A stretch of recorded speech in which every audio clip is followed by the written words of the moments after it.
राम जय राम जय जय राम। श्री राम जय राम जय जय राम। श्री राम जय राम जय जय राम। श्री राम समर्थ श्री राम। आता वंदो कवेश्वर शब्द सृष्टीचे ईश्वर। ना तरी हे परमेश्वर वेदावतारी श्रीराम। श्री समर्थांच्या ग्रंथराज दासबोधातील 7व्या समासामध्ये कवेश्वर स्तवनाच्या समासामध्ये समर्थ येथे कवींचं वर्णन करतायत। कवी आणि कवीमध्ये असणारी प्रतिभा। एक चिंतन आपल्या समोर असं मांडतो की कवी काही कुठून वेगळे स्वर्गातून जन्माला येतात, स्वर्गातून अवतीर्ण होतात असं नाहीये। कवी हे आईच्या उदरातून जन्माला आलेले आहेत। कवी मनावरती संस्कार चांगले झालेले आहेत। कारण कवी जो असतो ना, याचं कवीचं अंतःकरण अत्यंत कोमल असतं, अत्यंत दयाळू असतं, अत्यंत प्रेमळ असतं।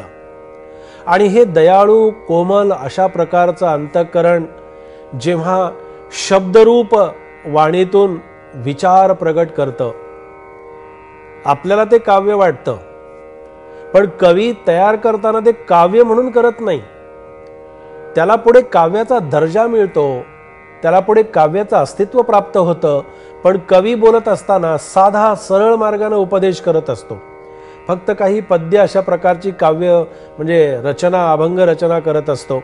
आता समर्थांच्या मधला कवी एकदा जागा झाला की समर्थांच्यातला कवी इतका सुंदर अशा प्रकाराने उपदेश करायला लागतो आणि या दासबोधाची रचना होते, आत्मारामाची रचना होते, मनाच्या श्लोकांची रचना होते, करुणाष्टकांची रचना होते। किती सुंदर संस्कार मनावरती समर्थ करतायत। रामाला मागणं मागताना, रामासमोर इच्छा व्यक्त करताना, रामासमोर प्रार्थना करताना काय त्या प्रार्थनेमध्ये शक्ती असते। म्हणून मुलांना मला आग्रहानं सांगावंसं वाटतं की अरे, तुमच्या जीवनामध्ये रोजच्या दैनंदिन वेळामध्ये आपण काही काळ, काही क्षण हे भगवंताच्या प्रार्थनेसाठी आपण द्यावेत। ही भगवंताची प्रार्थना अभ्यास तर मुख्य करावाच लागेल। अभ्यासे प्रगट व्हावे, नाहीतरी झाकोनी असावे। पण हे अभ्यास करत असताना सुद्धा त्या अभ्यासाच्या बरोबरीनं आपण आपला कुठेतरी एक सुंदर अशा प्रकारच्या जीवनाचा एक आदर्श म्हणून आपण काही आपल्यासमोर ठेवावा। काही चांगलं कार्य करण्याची जेव्हा आपण अंतःकरणामध्ये इच्छा जेव्हा निर्माण करतो ना, तेव्हा ती इच्छाच पुढे आपल्याला त्या मार्ग दाखवत असते। पहा, म्हणून समर्थ इथे वर्णन करतात कवींचं की आता वंदू कवेश्वर। हे कवेश्वराचं वर्णन करताना कवींना वंदन करतायत, कवेश्वरांना। आणि कवेश्वरांना वंदन करून असं म्हणतात समर्थ, आता वंदू कवेश्वर शब्द सृष्टीचे ईश्वर। अंतःकरणातून निर्माण होणारा प्रत्येक शब्द, अंतःकरणातून निर्माण होणारी किंवा जी काही वाणी असते, प्रगट होत असते, ही वाणी आणि नुसती वाणी असणं। आता वाणीमध्ये सुद्धा प्रकार आहेत, काही कोमल वाणी आहे, काही कठोर वाणी आहे। कोमल वाणीतून भगवंतांनी देताना मुळात ती कोमल वाणी दिलेली आहे। म्हणून तर समर्थांनी रामाकडे मागणं मागितलं ना, कोमल वाचा दे रे राम, विमल करणी दे रे राम। किती सुंदर कवींची एकदा प्रतिमा जागृत झाली की समर्थांनी केलेलं काव्य बरं हे।